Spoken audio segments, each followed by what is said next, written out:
Hi, everybody. Welcome back to the podcast. Today, Kathleen and I are diving into the concept of life purpose, what that means, how to uncover it, and how to pursue it with support from nature, from our friends, the flower essences. And I love this topic. It's something that I think about all the time, and I can't wait to dive in. But before we do that, I'd love to check in with you, Kathleen, and see what you've been up to and tell people what we've been up to at the School for Flower Essence Studies. I'm really delighted because this last month, I really enjoyed being a guest on the Plant Spirit podcast with Sarah Artemisia. And I was sharing how flower essences help our animal companions. This is one of my favorite topics. You might even hear in the background, I have two new little birds in my office, and so they're peeping away. I love animals and love sharing my life with them. And I love helping people share more harmonious lives with their animals as well. So we've also put up promotion on the Canine Care Bach Flowers for Dogs course on flower essence studies. 20% off with the code WOOF20 until September 1st. Check it out. I hope you enjoy it. It is a delight to share some really simple, easy ways to help your dog. And you wrote, I know you've been very busy. We've both been busy getting ready for the flower essence practitioner training. Yeah, we are having another cohort this year. We had one earlier in January and February, and there is so much interest of people wanting to go through this program that we have added another one for 2024. And live sessions begin on September 13th.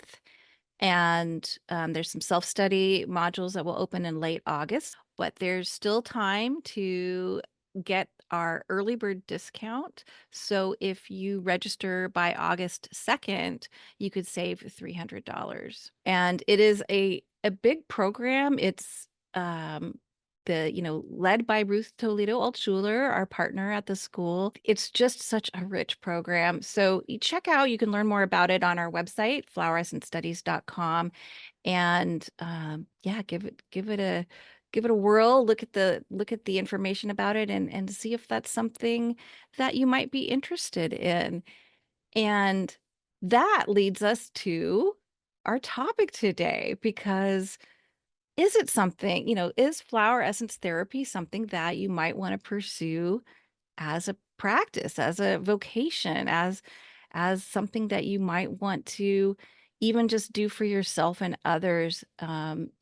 Is there a passion? If you're listening to this podcast, you might have some passion around flower essences and learning more about them. And when I think about life purpose, so this is one of the reasons it's so interesting to me in my life, is because I used to think, gosh, what's wrong with me that I don't know it? You know, and what's different about all these people who know from a young age, that they want to grow up to be a doctor or a lawyer or a firefighter. And I kind of just tried a lot of things. And that is a really good way to figure out what your purpose is. But what does that even mean? What is purpose? Like, in the healing and spiritual and, say, new age or self-development community, I feel like there's this idea that we have to find like this higher calling, this altruistic um calling, or we're like not a good, to do for our living, or we're like not a good person, right? And so there's this weird kind of pressure to find something that you can uh, you know present that way. And I I have learned, and I fell into that trap for a while as well, and felt like, well, maybe I'm not maybe I'm not as good of a person since I don't have that, or you know and this journey that I've been on has led me through this garden of vocations and experiences and choices and knowledge that now I feel I really I have a lot of thoughts on it, and that the term life purpose seems to even just fall short. So I love the Japanese term Ikigai and the whole concept of that, because if you haven't heard of it, it combines these terms Iki, which means alive or life, and Gai, which means benefit or worth. And it I even have like an alternative. I look at it even a little bit different from what the diagrams show, but if you Google it, you'll see the diagram. And the diagram is four circles overlapping, which take what you love, what you're good at, what you can be paid for, and what the world needs. And in each of those, so that the center of that is your supposedly, your ikigai, your purpose, your reason to get up in the morning, your what your purpose for life is. And the intersection of what you love and what you're good at is your passion. The intersection of what you're good at and what you can be paid for is your vocation. The intersection of what you love and what the world needs is your mission. And what the world needs intersected with what you can be paid for is your vocation. I might have said one of those things wrong. So I'll put the diagram and a link to it in the show notes. But what does the world need? That's kind of like a huge question. I mean, what are we doing here? And I like to bring it down. And when I work with some of my business clients, I bring it down into what does your client need? And that can help you develop your business offerings. But when you're looking at your purpose, you can narrow that focus even more because, what does your family need? What do you need? What do um what do the people around you need? I like to bring it down into that focus and go from there. And that's where we can start to use the flower essences to center ourselves into identifying what's inside of us that we can bring forward. Because this life purpose, it's not something out there in the ether that we have to go find.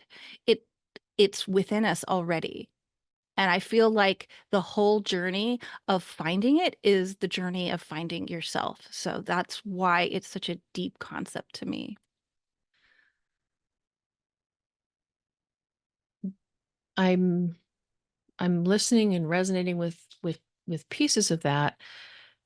The one that I'm seeing the most, because I'm looking at it more from the aspect of, somebody coming to for flower essence assistance on this topic.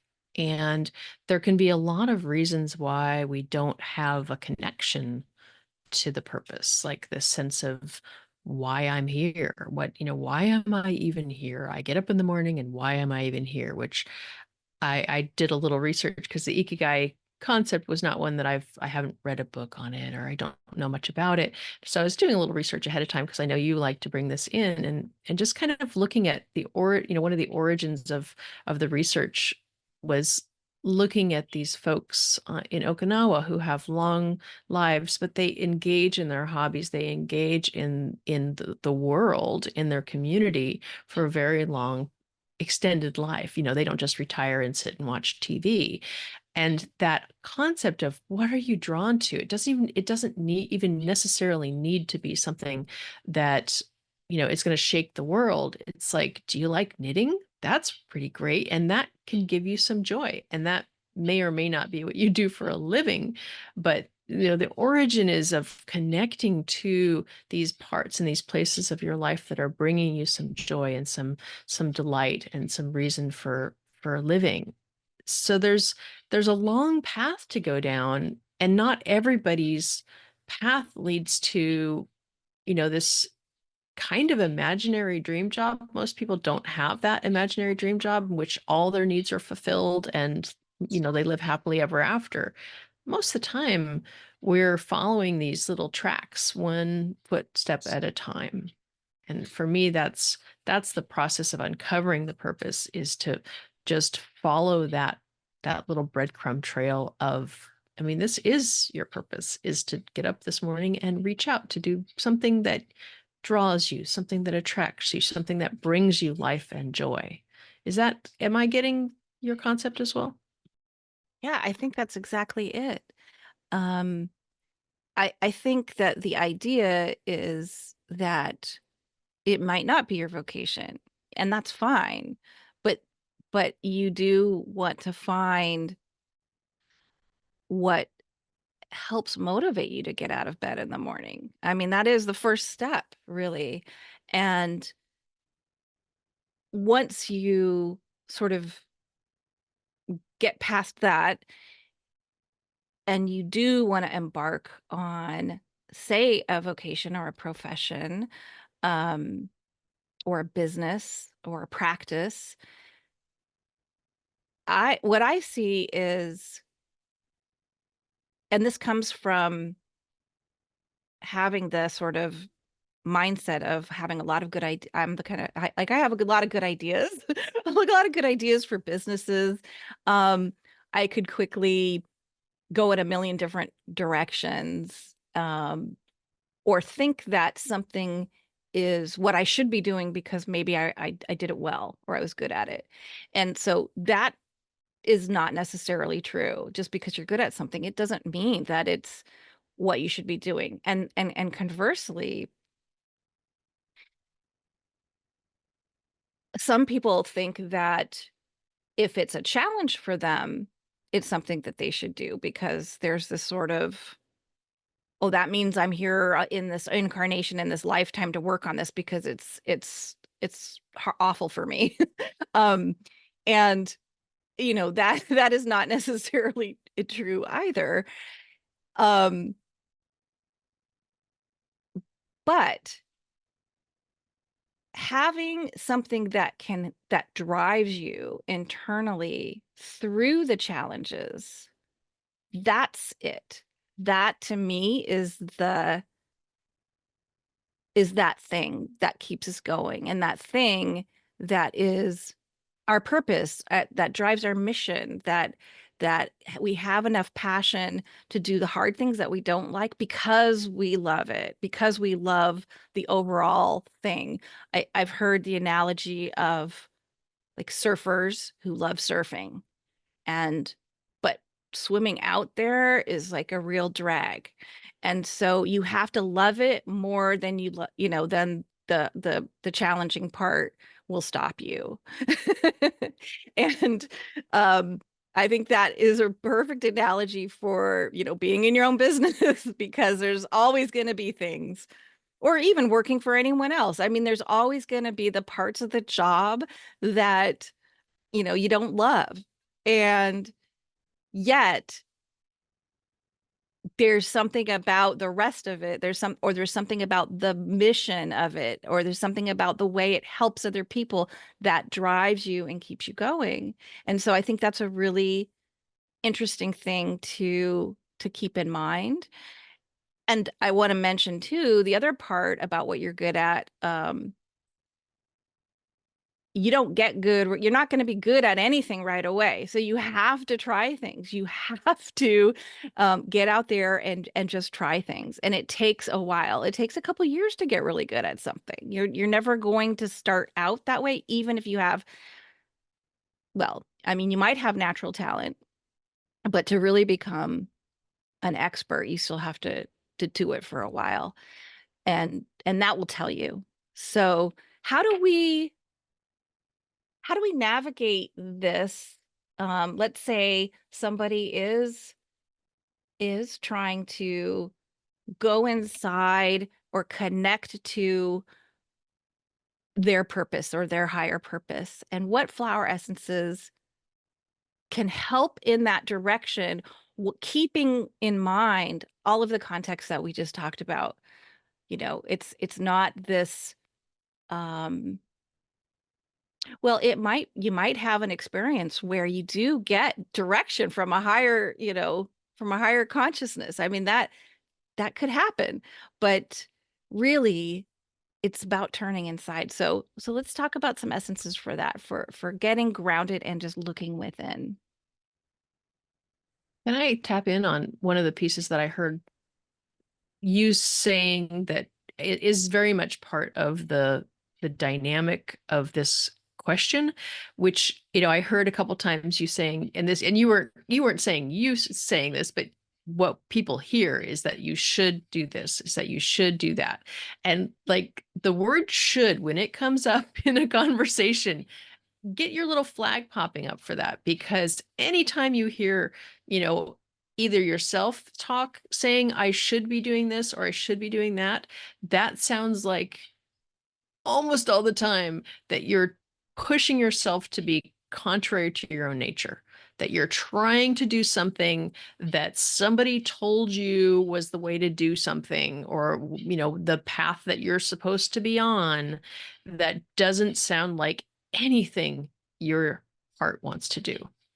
And when you bring that in, that concept of the Bach essence of hornbeam comes up for me really strongly, because that the hornbeam state is 100% resistance to the should. And I see so many people fighting themselves to a standstill. That's what hornbeam is you have got so much should going in your head, that I should be doing this and I should be doing that. And they're beating themselves up and they're exhausted. They can't even think about like getting out of bed. They're so tired and depressed and funk. And it's, I think, a lot of times because there's so much should going on, that they've lost track of what their natural spark is, that natural, like, hey, let's go do this today. And I know that you wanted to talk about hornbeam too, Ro. Well, I was thinking more in terms of, I totally agree with what you're saying on that. I always think of hornbeam as shining a flashlight on things so that you have that you can, and it's just that word hornbeam, the word beam is in there, and so it just puts this mental picture. I'm obviously a visual um thinker, right? And so I'm always putting together what image does that conjure up, and to me it conjures up that flashlight, that beam of shining a light on things, and shining a light to help with the clarity. So but it's also for that purpose of forging ahead, with to your own the beat of your own drum. And I love that. I really like Rosemary in terms of it bringing in the life force. So it's stimulating the life force, and it is such a strong, if you're familiar with the herb of rosemary, it has such a strong presence, such a strong smell and taste. It's spicy.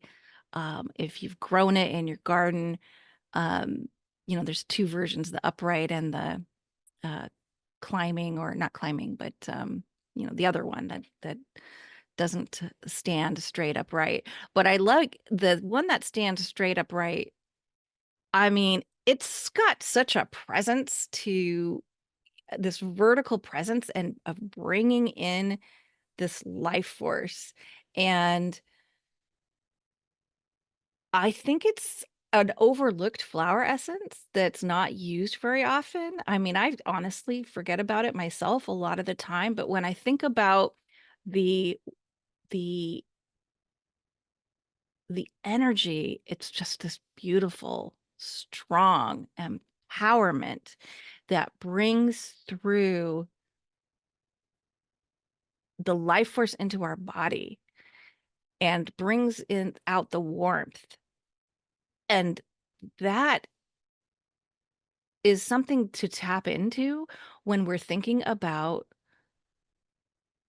this topic, because we have to connect with our body, and we have to connect with that life force to have the energy to get to do, to go through, to go down this path, and to think about this, but to also kind of physically do it in a centered, grounded way. So, yeah, what do you think about rosemary? Do you use it often? Oh, yeah, all the time. For this topic specifically, bringing in a member of the mint family, the Lamiaceae, and rosemary is one of them, is helping to create more awareness or more enlivening in our center. I see the mint family as being very much in the center, in the gut, in the solar plexus, helping us to bring our lives into the everyday existence. And that's really where this family is so strong. These are plants that we kind of overlook as flower essences because they're not, super sexy. They're, mint and rosemary and sage and, ordinary plants that we're familiar with in our kitchens, in our kitchen gardens, everywhere. They're just like, you overlook it. But the center is such an important area to cultivate because it helps us to interact with the world.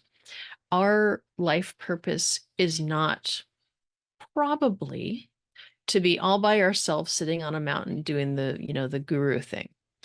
Our purpose is almost entirely likely to be interacting with other humans, other living person beings in the world around us. Not usually something, these great dramatic one in a million kinds of purposes.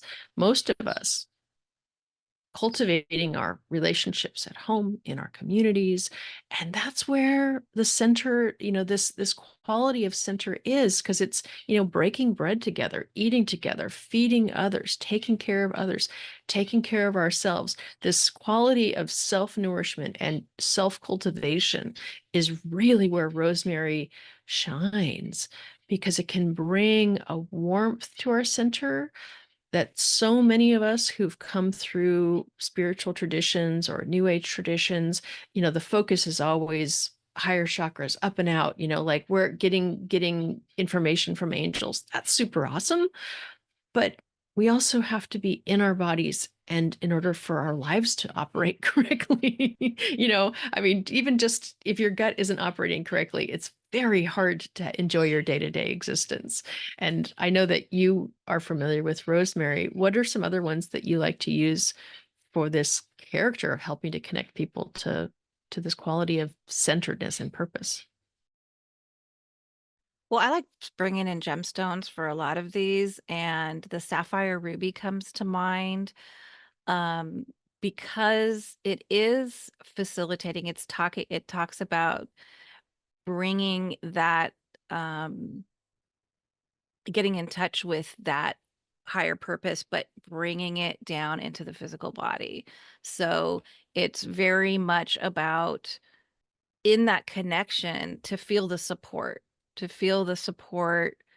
um of of the spiritual realm, but grounded in like your day-to-day reality as you're talking about, and to build the new support structures that you need to move forward.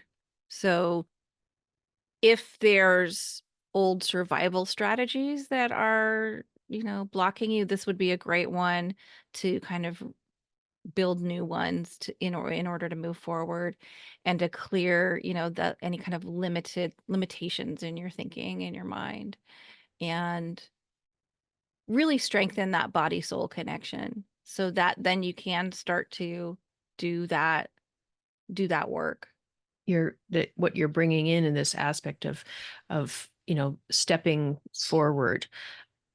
I pretty regularly have this conversation with clients of how guidance works, of how this whole concept of life purpose, it's kind of like we have this illusion that we're all of a sudden going to get this revelation, and it's just going to drop right in our laps, and we'll know exactly what our path, what our purpose looks like forever. Like, okay, that's where I'm going. Here it is. This is what I have to do.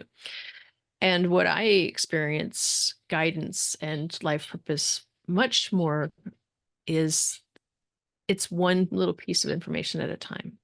You get I think of it a lot more like following GPS rather than having every turn by turn, laid out for you all in one piece. So you trust it. You get the direction, go this way. And you're like, okay, I'm going to go this way until I hear otherwise, until something's very clear that I'm supposed to go in a different direction. But sometimes we have a hard time remembering that we're not constantly going to have, I mean, imagine how annoying it would be if the GPS were constantly telling you, keep going forward, keep going forward. You would tune it out. It's so annoying. So our spiritual GPS is going to be giving us directions when we need them and not before. And this quality of building this characteristic of trusting in the path, like, yes, I feel really strongly this is the thing to do, even though today I'm kind of like, I'm not sure. Just you keep doing. The blue corydalus is one that I use for this a lot because it has this ability to help you trust in this unfolding. The image that the plant has given me is of driving down a curvy road in the fog. You just follow the line. You just keep going. You keep going forward, and you can't see where you're going, but you'll get there if you just keep going forward and following the path. This might be a great segue into wild oat because that's the classic Bach flower remedy for finding your direction. When you don't know what to do, when you don't know where to go, when you don't know what flower essence to take, wild oat is the one. And it's called, they call it the direction finder. And you can kind of think of it in a similar way as this compass that will, to me, wild oat is really about, what's your next step? So it's maybe not the bigger picture, but it will keep you on that path with the next step. It's such an important essence. It's something that should be in so many more formulas than it goes into. It's sort of an overlooked, but boy, it's really good at, and like you say, the long-term use of wild oat really helps you to stay on track, to stay on target in the direction that you're going. Um, I completely agree. And one element that I think of in this characteristic of finding your purpose, finding your path, is that it doesn't look like everyone else's. Your path is your path. There are some people who, you know, their karma or astrological chart or whatever, they follow the path of their family. Maybe you've got a family who's always done this and everybody jumps into this career, and that might fit you well, but most people aren't in that sort of circumstance now, and they have to kind of figure out what their flavor is on the world. And I like to bring in the Ranunculaceae, the Buttercup family, for this because Buttercup is so great and such a sweet essence for helping you uncover or even appreciate your uniqueness. You're not like everybody else, and you shouldn't be. And who you are is pretty great and is required. It's needed in the world. Do you like to use Buttercup too? I do. It's wonderful for all those things, but also boosting that confidence and that self-confidence, it is part of this process as well. Another one I feel called to talk about is shooting star. That one, it it helps to connect, especially, I mean, typically, we'll use it in formulas when people don't feel like they belong here on Earth, and it will help connect people so that they feel, um, more a part of Earth, more embodied, and feel more supported here on Earth. And I mean, I've always really loved this essence and very much related to that aspect of it, that aspect of feeling like, do I really belong here on this planet? um, and feeling even like homesick for another place. I've had that feeling a lot of my life, and the shooting star addresses that, but there is another aspect to that essence, and that is to help develop and attune to your connection of, for your soul guidance, your spiritual guidance. And that over time, it helps you in this journey, in this path, in feeling that there is support and to sort of help you find your purpose here on this planet as we are incarnated here. That's an interesting use. I don't think I've ever used shooting star in context with this type of conversation. But it is important because it helps you land in yourself so that you can then hear clearly. I do think that a lot of times people who are very spiritual, who don't really want to be here in the body on earth, they are open to a lot of input from other realms. And sometimes that input is really useful and clear and in alignment. And sometimes it's kind of just like picking up every channel on the planet. You're just getting a lot of noise and it's not really relevant to you and it's maybe not really very useful. I use Cerato a lot in this context because Serato helps to not shut down the noise, but gives you more awareness what is noise and what isn't noise. It helps you clarify and sink into yourself more rather than wanting to always be up and out. This is where the Chinese medicine concept of the wisdom of the heart comes in. The heart needs to be spacious and calm and protected from outside influences in order to hear the voice of heaven. So it's something that's in the center of you. It's that still small voice, which is pretty hard to hear when you've got a lot of chitter chatter going on.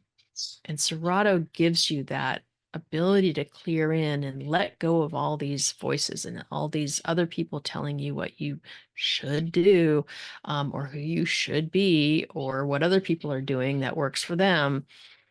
Serato helps you come into yourself and be able to connect into this is what's right for me.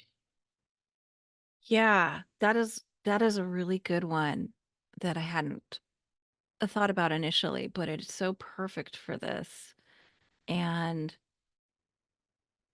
I could see in that realm, sage might be one that is helping to see your own wisdom and connect with your own wisdom inside, and to even more so like embody the wisdom that you've gained so far.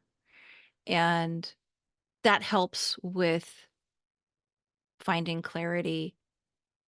Of course, the gem essence really can boost that process of finding clarity, and like that harmonization of basically what they say is divine will and personal will, like harmonizing the divine and the personal is how Alaskan Essences describes it.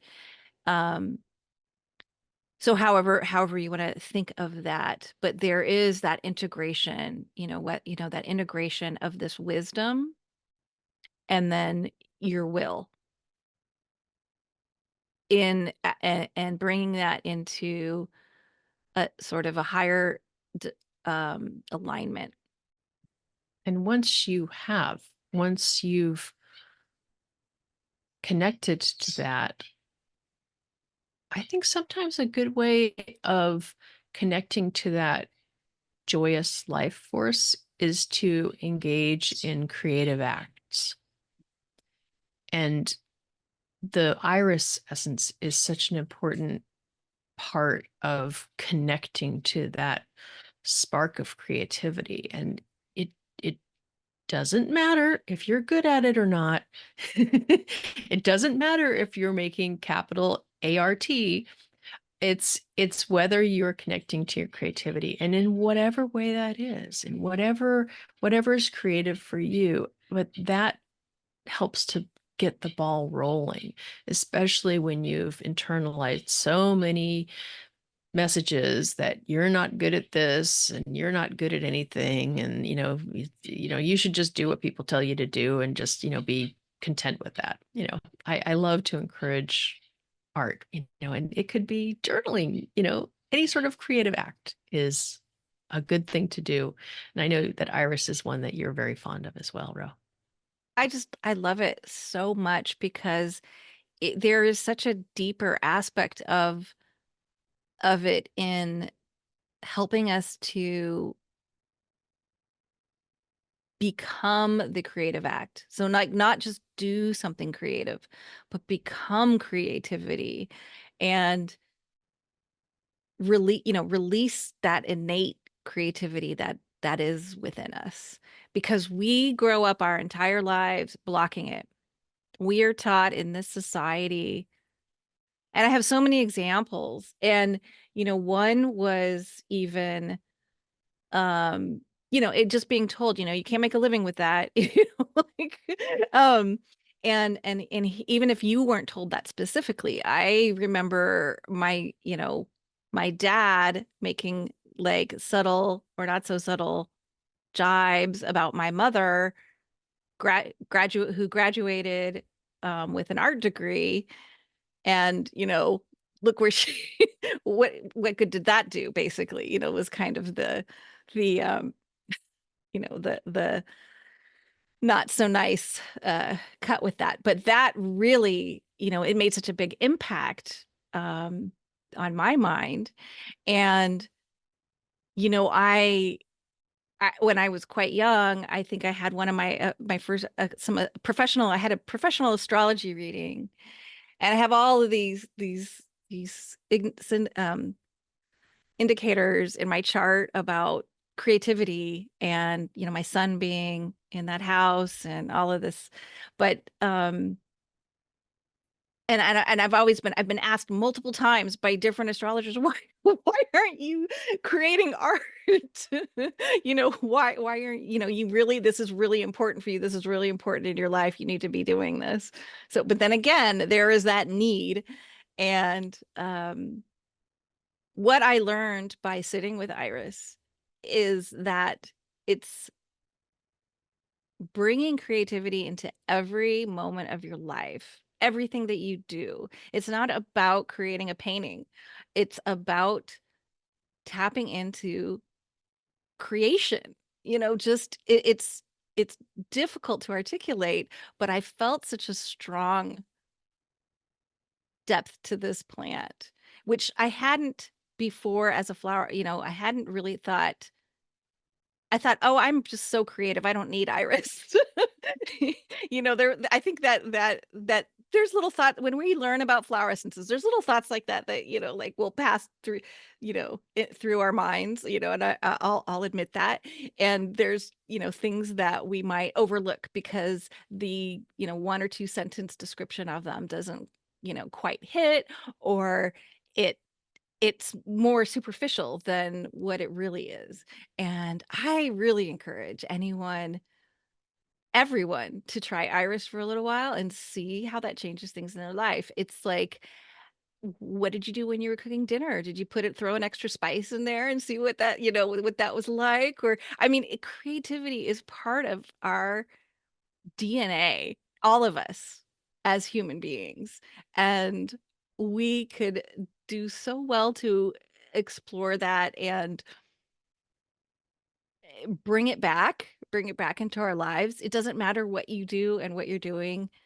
You could be programming, in code, and there's still creativity. There's still an element of creativity in there. You don't have to relegate it to this left brain, right brain, artistic versus, logical, whatever, um, just try Iris and see where that brings you. That's a beautiful note. Thank you for sharing your story with Iris. I didn't know that you had such a strong personal connection to that plant slash essence. Um, so, dear listeners, what essences come to your mind for this topic? What essences have helped you connect to your life purpose. Where are you at in your process? We would really like to hear. Feel free to reach out to us in all the places. We have, you can put comments on the YouTube. You can write us hello@floweressencestudies.com. We really want to hear from you. We really enjoy you sharing this time with us together, that we all gather to share our love of flower essences, and really appreciate your interaction and engagement. It's really fun for us to know what you're up to, and where you're at in the world of flower essence therapy. So hopefully you'll join us again soon. If you're ever so kind, you'll scroll to wherever you are in your podcast app and, throw a few stars our way. A review would be super sweet. And then think about sending this podcast to somebody that you know who's wrestling with their life purpose. We look forward to seeing you again really, really soon. Take good care. Bye bye now.